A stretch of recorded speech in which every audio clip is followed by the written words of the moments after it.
In the name of the Father, and Son, and the Holy Spirit, one God, Amen.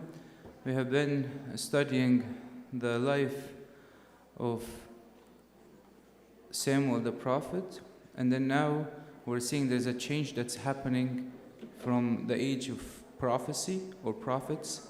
Now we're moving to the period of kings. And we saw last time that the people said that they want a king to be like every other nation. So their biggest motivation was to be like every other nation. Now, last week we saw it's just a very strange story that the person God picked to be the first king of Israel, his name is Saul, and he lost his donkey, and he was looking for his donkey, and then he couldn't find him. He traveled far until he came to the city where Samuel the prophet is. And it seems like, until last week, it seems like all these events are just a random event. That somebody lost his donkey, and he's just looking and searching for the donkey, and doesn't know what it is. Now we're going to start from chapter 9, verse 15. It says, "Now the Lord had told Samuel in his ear the day before Samuel came, saying." So all these things seem so far as if it's an accident. But now finally we see the Lord is talking. And the Lord said, the Bible said that the Lord spoke to Samuel in his ears. And that's important for us because a lot of times in our life, daily things like losing something or finding something or talking to somebody or talking to someone might seem as an accident. But every small detail in our life, we can see the work of God in. Every small detail in our life, we can get to see what the hands of God in. Now we see that Samuel has been so far waiting for the guidance of God. So they've asked for a king. Samuel has done nothing. He's just waiting for God to guide him next. So then when Saul saw Samuel, told him, "Tomorrow about this time," this is what God told Samuel, "Tomorrow about this time I will send you a man from the land of Benjamin, and you shall anoint him commander over my people Israel, that he may save my people from the hand of the Philistines. For I have looked upon my people, because their cry has come to me." Remember, God was very saddened when they picked a king for themselves. But God responded. He said, "I am going to pick somebody because I heard their cry." Even though their cry was not asking for something good or something positive. And God's response is not revenge. And actually, if you have time, you should study every time the Bible says God was angry and see his action. You will see the action that God takes has nothing to do with his anger. Doesn't seem like an angry person acting. It's usually his expression to show his sadness and frustration in a human terms, obviously, because God is unchanging. Doesn't react as if he's engaging in an event that he doesn't know about, but to show us in a human sense. So God told Samuel, "Tomorrow I will send you a man from the land of Benjamin, and you need to anoint him." This is what used to be happening for the kings and the priests and the prophets and the altar vessels in Exodus 29. And even for us, even in the New Testament, we all get anointed with the maroon. You guys know the way we make the maroon? We take the one of the batches that originally had the spices of our Lord, spices that was on the body of our Lord. We mix it with the spices that God commanded Moses in Exodus 30. And then they make a batch every time they run low. So there's an important process of when you call somebody to service, you have to anoint them. You have to say that this person is being set apart for that service. What does that mean? It means that he can no longer live a life of a normal person. Like when we anoint the altar vessels, it means they can only be used for the body and blood. That's it.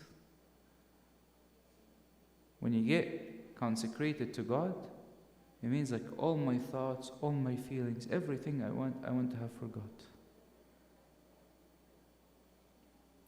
So when Samuel saw Saul, the Lord told him, "There he is, the man of whom I spoke to you. This one shall reign over my people." Honestly, like every time you see the conversation between God and Samuel, it's just, I don't know how the channel is open, right?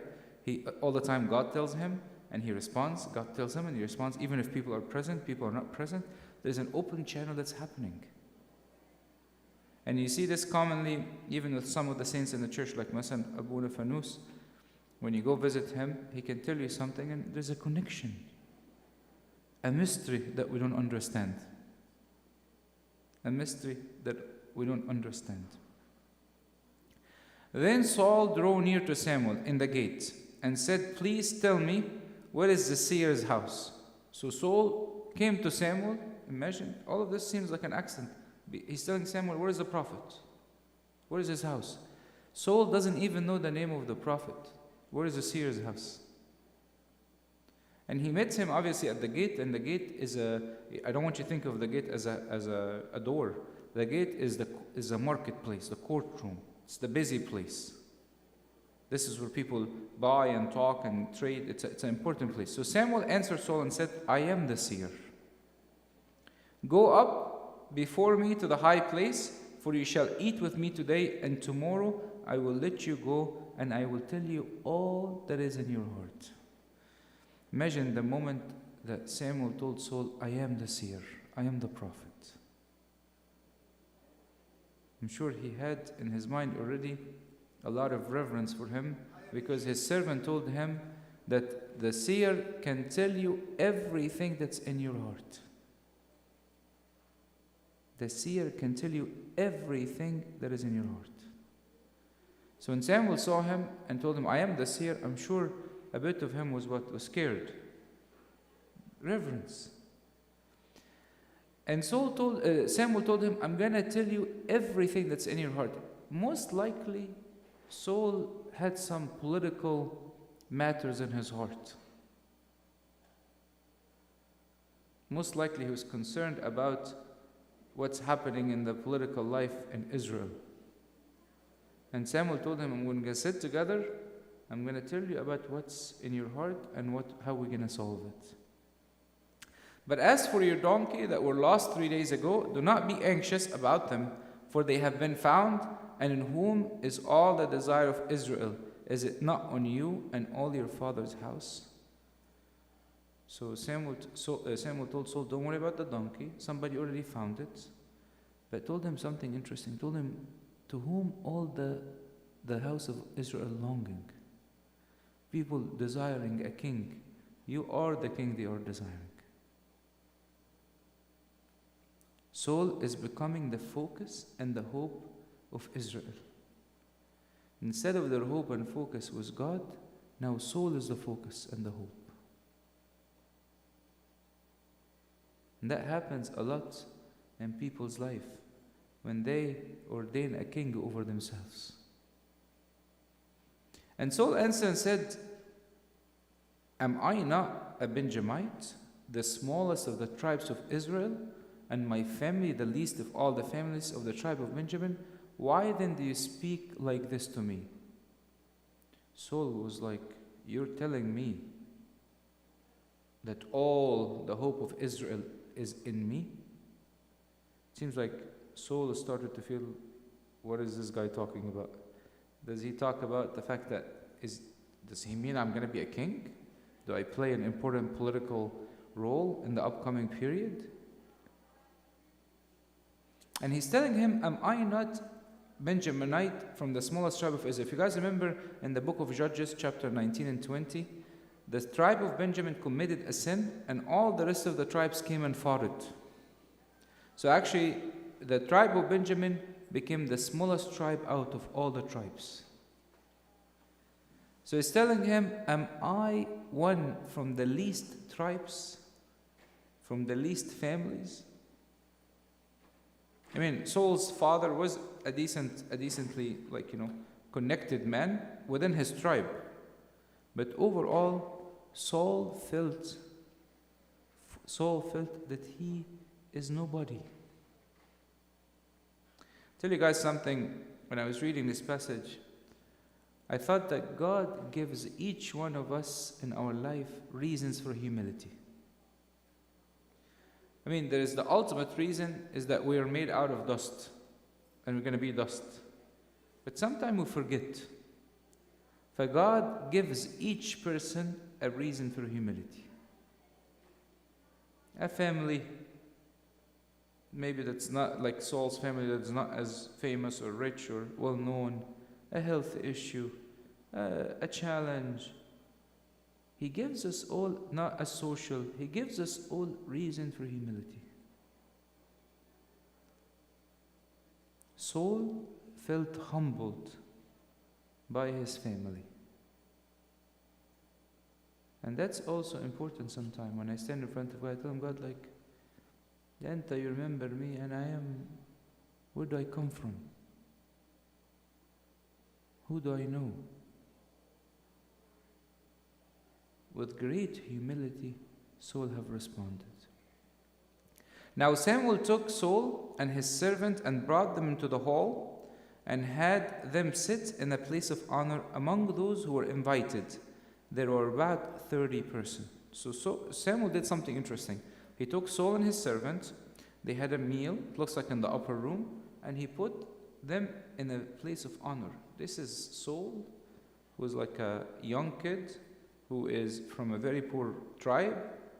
Now he's sitting with Samuel, the man of God, the great guy, and Samuel puts him in the place of honor.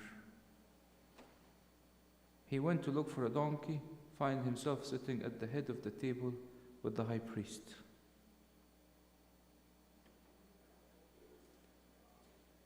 And Samuel said to the cook, bring the portion which I gave you, of which I said to you, set it apart. So can you imagine? Samuel already knew Saul is coming. He prepared a certain portion for him. And throughout this whole next chapter, you will see that Samuel is sending Saul one clear message. Nothing is by accident. Nothing is by accident. God is watching every small detail. He's involved in every small detail, even the portion that I left you. And later on, we'll see the people he will meet. Nothing is by accident. So when he's a king, he knows that nothing is by accident. And you see, obviously, whenever you're preparing a king or somebody to become a king, like Saul, for example, that nobody knows him, you want to expose him to some people. You want him to build a relationship. So God, even though God is against the concept of them having a king, when they asked for a king, God is still giving them a king according to their heart, but also God is preparing him to be a good king. What more can they ask of God? Hello, look, I'll set you together with famous people, rich people, the top guys, so when your name comes up, people know who you are. So the cook took up the thighs with its upper part and set it before Saul. And Samuel said, here it is, what is kept back. It was set apart for you, eat, for until this time it has been kept for you.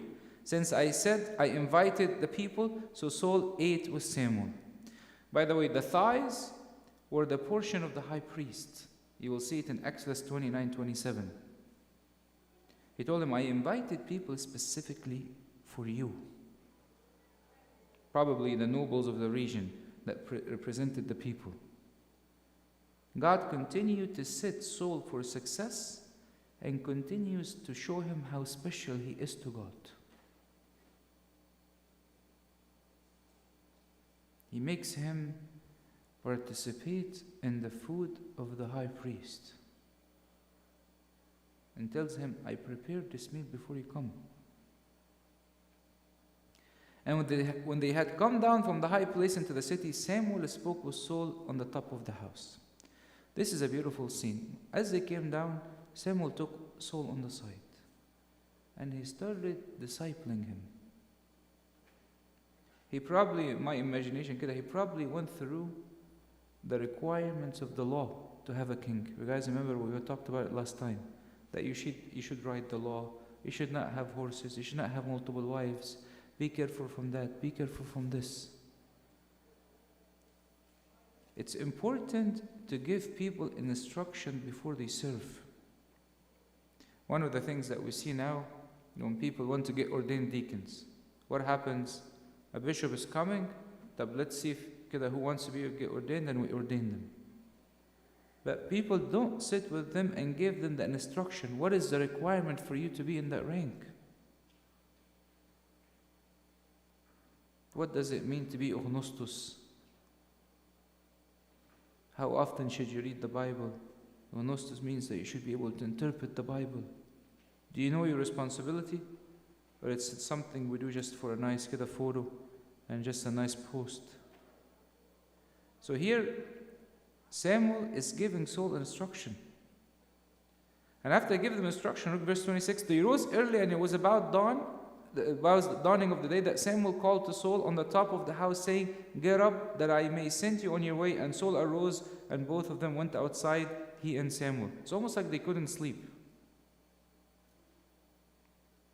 They continued, "Wake up, let's talk more, because I have to send you." It's a crash course for service. And honestly, as I'm looking at this, I really like how Samuel is dealing with this whole situation. Who's the leader of Israel at this point? Samuel. You know, this is, by the way, the transition of power. You know how in America here we have transition of power, when you vote in a president and you vote one out? This is the transition of power in the scripture. One of the most civil, beautiful transition of power in history of mankind. That the man of God, Samuel, is teaching Saul and doing everything in his power genuinely to set him up for success.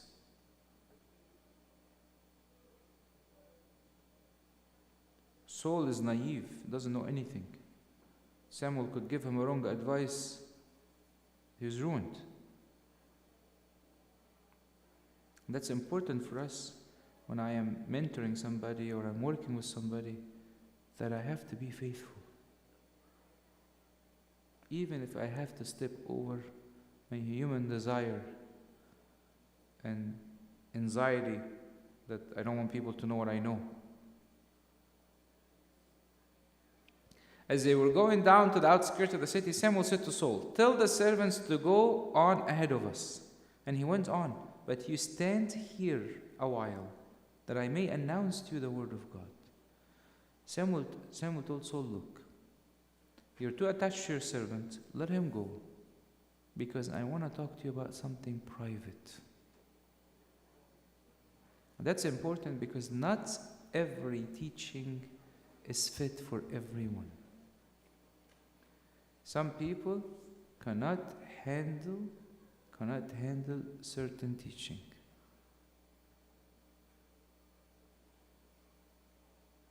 And some people in certain positions, they have to receive private teaching. Because if the private teaching is known, people might misunderstand it and misuse it. And then he told him, tell him what? Stands here, that I may announce the word to you. Tell him, I'm telling you the word of God, you must stand. You know, when we read the gospel, we have to stand. When it's a moment of reverence in the liturgy, we must stand. Because I am telling you the word of God. And that's important for us because our posture when we worship should help us to be prepared to receive. If I am sitting at random times and I'm more concerned about sitting down than actually hearing the word of God, I might be missing important instruction. Now we're going to go to chapter 10. Then Samuel took a flask of oil and poured it on his head and kissed him and said, "Is it not because the Lord has anointed you commander over his inheritance?" Obviously, he took some oil. This was a common practice in the Old Testament. If you want to consecrate an altar, you want to consecrate a person, he took some oil and poured it on. And you will see this in Exodus 30 from 23 to 25. And usually this oil is made out of myrrh, cinnamon, fragrance cane, cassis, and olive oil. It's a mix of these things. He took it and he consecrated him as a chosen person to serve God. What a great honor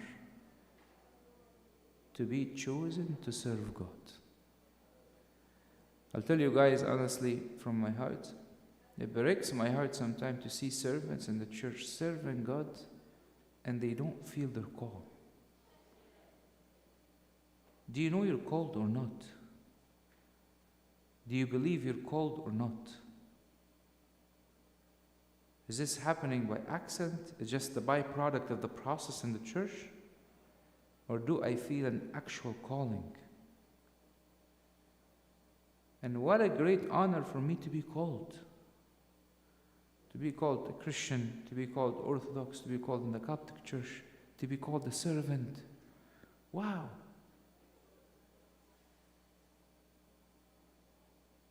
People receive great callings, but they don't understand it.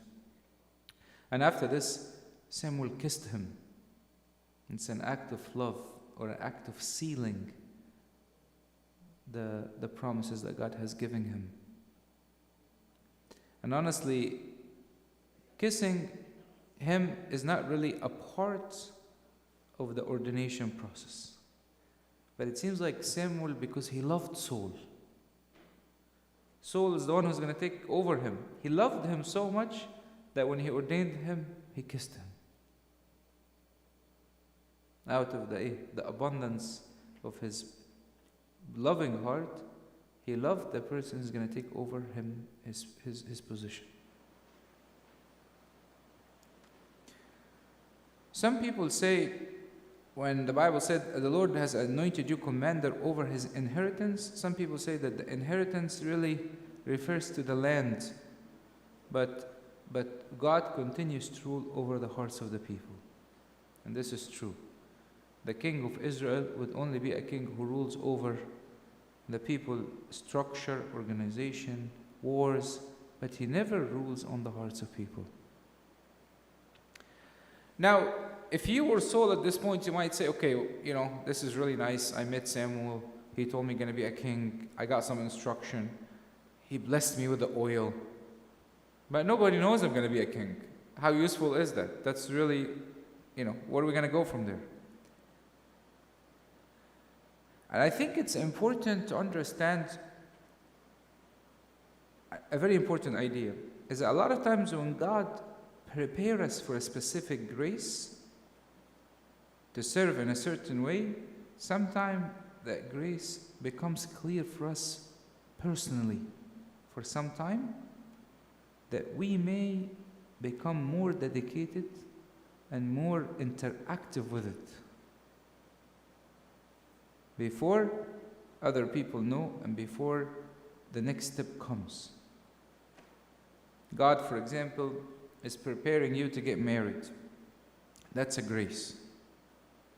A lot of people, how do you prepare for marriage? Let me try to talk to as many girls as possible or as many guys as possible to find which one I want, or which one I click with. But here we see that before anything was public, there was a consecration. There was a desire and a plan to serve God. When you have departed, look, so what's going to happen? Saul actually is going to tell him the details that will happen in his day, hour by hour. Can you imagine? Every detail Samuel is going to tell him. As if he sees everything happening in front of his own eyes. To remind us that nothing is by accident. The word of God we hear, where we are, everything it has a purpose. So Samuel told him, when you have departed from me today, you will find 2 men by Rachel's tomb in the territory of Benjamin of Zilzah. And they will say to you, the donkey which you went to look for have been found, and now your father has ceased caring about the donkey and is worrying about you, saying, what shall I do about my son? By the way, the road, when we talk about the Rachel's tomb territory, Rachel was buried in the road from Bethel to Ephrathah. This is where Bethlehem is. That's why we say Rachel weeping over her children in Bethlehem, because this is the road that she died in as she was giving birth. So the first thing God told him, you're going to find 2 men. Okay? And these 2 men are actually walking in the area of Rachel, your great-grandmother. No, he's from Benjamin family. So Rachel is his great-great-grandmother. So he's basically reminding him, be careful, nothing here is by accident. He's telling him you're going to pass by this road to be reminded of how vain the world is. Remember Rachel, your great-grandmother? She wanted a child. Well, she got a child, but she died while she was giving birth to him. And the first thing you will see is a tomb, the tomb of Rachel, to remember how vain the world is. How vain the world is. And then he tells him the donkey is found. It means no more distraction. Don't worry about the donkey. Now we got to start a new business. And then the 4th thing he's telling him, your father is no longer worried about the donkey, but he's asking, what shall I do about my son? You see how much your father cares about you? You're going to become a king, a father for many people. This should be your attitude. Everything becomes a lesson for him.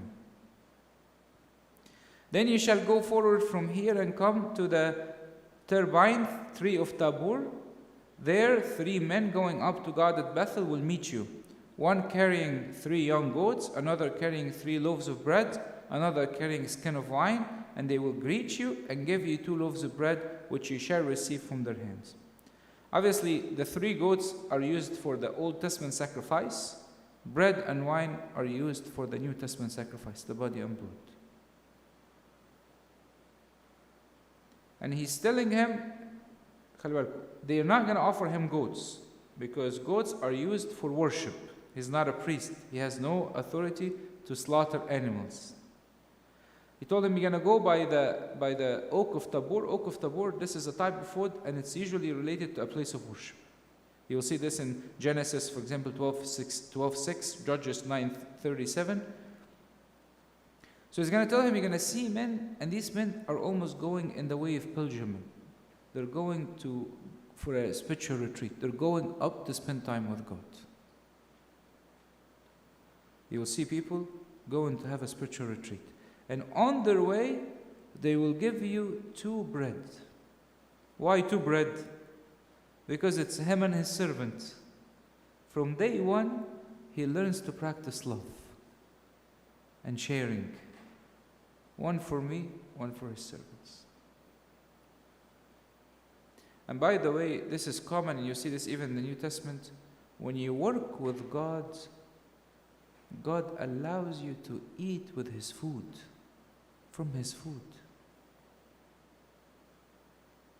Saul works with God. How is he going to get paid? As we said last time, he actually takes the 10th of the people's properties. When you work with God, God takes care of you, even in the most difficult time. And the fact that they offer him bread, which is supposed to be offered as a sign of offering to God, this is an acknowledgement of his position and authority. This is daydreaming. Like this guy is leaving Samuel the prophet, and he's walking, and random people walking up to him, who are going up to the mountain to pray, and they give him some of the bread that they were going to offer to God. This is nonsense. This is just unbelievable. These are the bread that they should give to God. This is the bread, sorry, this is the food of the priest. It's almost like, the urbanas that Abuna takes, and if Abuna, for example, has a meeting with the bishop afterwards, if you pray the liturgy, he'll take a full urbana and give it to the bishop. It's almost like this way, they're giving him 2 urbanas. Nobody knows whose soul is. And after you shall come to the hill, after you shall come to the hill of God, where the Philistines' garrison is, and it will happen when you have come there to the city, that you will meet group of prophets coming down from the high place with a stringed instrument, tambourine, a flute, and a harp before them, and they will be prophesying. He's telling him, you're going to go to a place where you will be able to see the structure of buildings that is in the Palestinian area. Because probably Saul, his main task will be to save them from the Palestinians. Okay? And now Saul will see the prophets coming. And he will see them praying and praising. By the way, these prophets didn't seem to exist during Eli the priest. Having a city for prophets and people going up a mountain and coming down the mountain. It looks like part of Samuel's spiritual revival is that he created cities for prophets. This is where Elijah will come from. Elisha will come from. I remember one time I met one of the monks, and they said, our main job as monks is to pray for the servants of God in the world, because they are the warriors who are fighting, and we are their backbone, praying for them.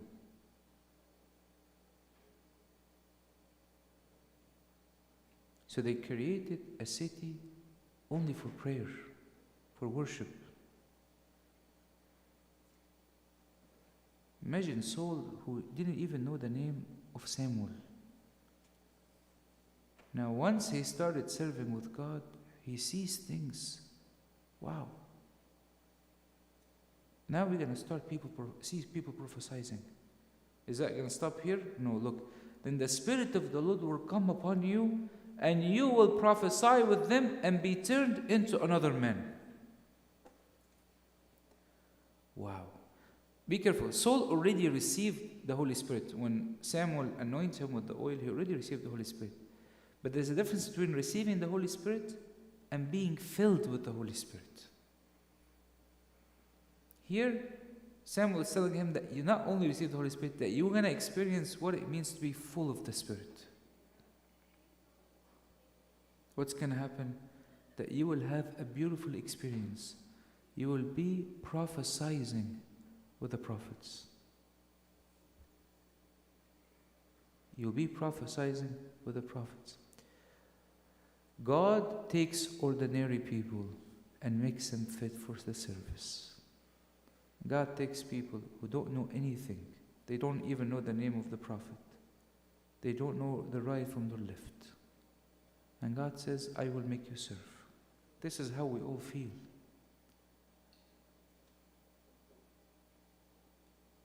This is how we all feel. So everybody can always depend on God and what they do. And prophecy does not only mean that they will be revealing the future, but it could also mean proclaiming the Word of God. Proclaiming the Word of God. Now it said what? It said that he turned into another man. Saul now become a different man. He received a special grace. He's now praising, praying. He's now prophesying. He's now thinking about things that he never thought about before. He's more occupied of things that he didn't think about before. Complete change, different person. And a lot of times, by the way, this happens to all of us. When you take a nice spiritual retreat with God, or you go to get somewhere where you learn a beneficial place, you come back a new person.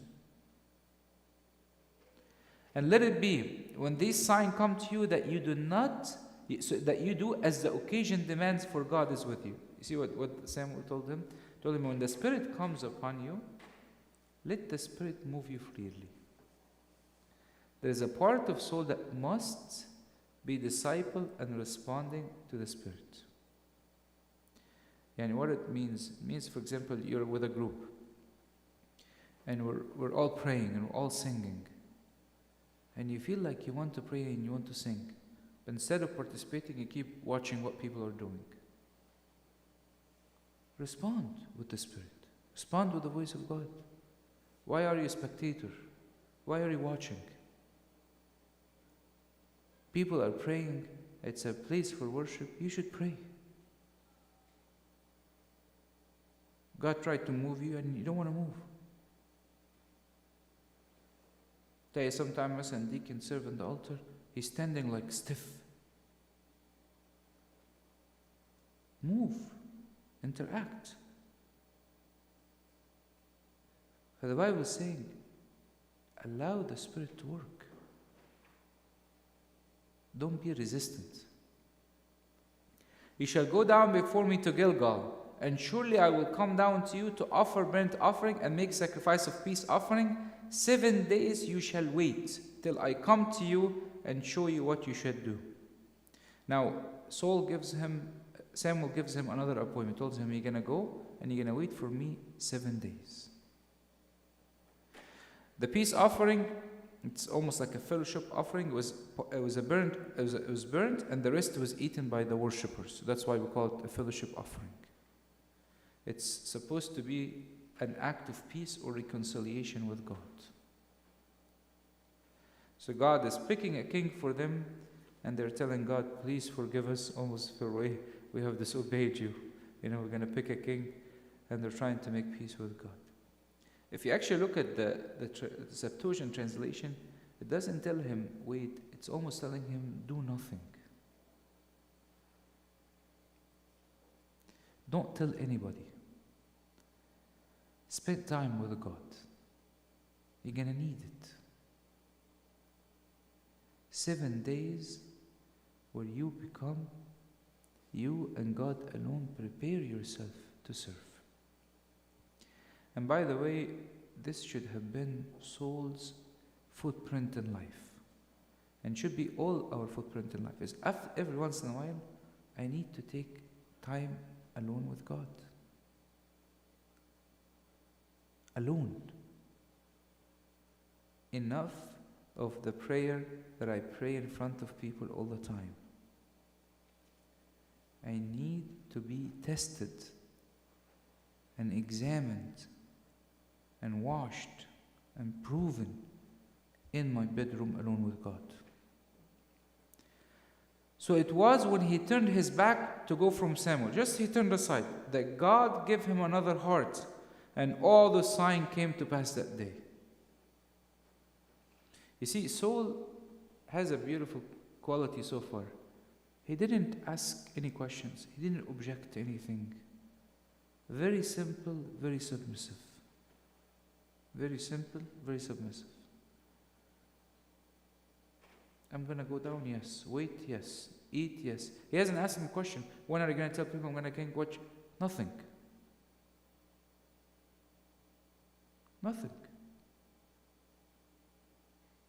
He followed the instruction with clarity, purity, simplicity. So God gave him a pure heart. That's why we pray, we say, a pure heart created me, O Lord. A heart that is what? That is simple. A heart that is simple. And when they came there to the hill, there was a group of prophets to meet him. Then the Spirit of God came upon him, and he prophesied among them. A person who didn't know anything about spirituality, now he's prophesying. And it happened when all who knew him formally saw that he indeed prophesied among the prophets, that the people said to one another, what is this that has come upon the son of Kish? This is Saul. Is Saul among the prophets? People who knew his past. Looks like Saul People had nothing to do with the church, had nothing to do with God, doesn't know anything about the church. And all of a sudden they see him standing with the prophet and singing. People said, is this really him? Is it real? Be careful, because God does this with us a lot, so we can always remember where did God brought us from. Where did God brought us from? Maybe when you were younger, socially you didn't fit in as much, and many people didn't really appreciate you as much. And when you get older, God gave you a very good interactive personality and people, and you make friends and all that stuff. So you remember, where did you used to be? Then a man from there answered and said, but who is their father? Therefore it became a proverb, a soul also among the prophets. What does he mean by saying, who is their father? One man said, who is the head? Father means who is the head of the prophets. So who is the head of the prophets? Samuel. So most likely he's saying that who allowed him to be part of the prophets. So because see, Samuel sat him among the prophets. Samuel became his father. You see, that's why I was telling you, it's the best transition of power in the history of mankind.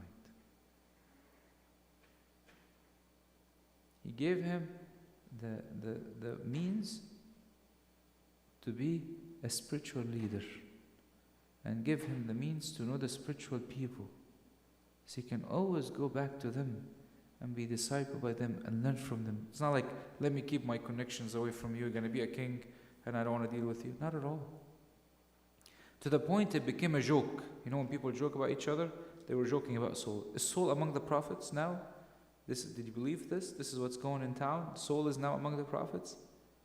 This became like the joke. This can always be in Saul's life. Can you remember? You remember? People said one day you're among the prophets. Do you remember that? Do you remember the liturgy when you prayed and your heart was melting with God? Do you remember the time when you confessed and you came out and you felt that nothing matters in the world? Do you remember the time where you're willing to give everything you have for God? Do you remember these times or no? And when he had finished prophesying, he went to the high place. Wow, what's the high place? We said last time. Before the temple, it's a place of worship. He went to the high place to pray, to take a retreat. Saul, in his own, is going to spend time with God.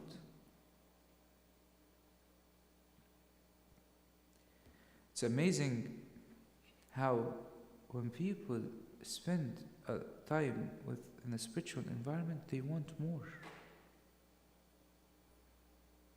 Don't deprive yourself. Don't deprive yourself. When we walk around without eating the food of God, then it means we desire death. It means we don't want life. Saul went for life. Then we're going to take these two verses and conclude. Then Saul's uncle said to him and his servants, "Where did you go?" So he said, "To look for the donkey. And when we saw that there were nowhere to be found, we went to Samuel." And Saul's uncle said, "Tell me please what Samuel said to you."